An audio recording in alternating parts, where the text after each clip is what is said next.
तेरा शुभ लाभ सीधी लेके शुभ लाभ सीधी लेके संग में तू आएगी शुभ लाभ सीधी लेके संग में ले आएगी गौरी के ललना रउआ अंगना में आएगी गौरी के ललना रउआ बिगड़ी बनाएगी आसन लगाई रउआ शोभा बढ़ाएगी आसन लगाई रउआ शोभा बढ़ाएगी गौरी के ललना रउआ बिगड़ी बनाएगी गौरी के ललना रउआ अंगना में आएगी गौरी के ललना रउआ अंगना में आएगी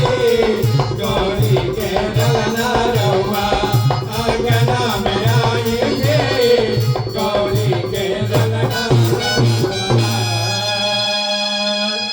बोल दे गणपति महाराज की जय।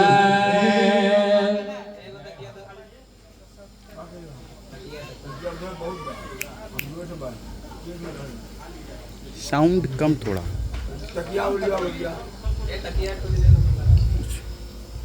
किशोरी तेरे चरणन की रज पा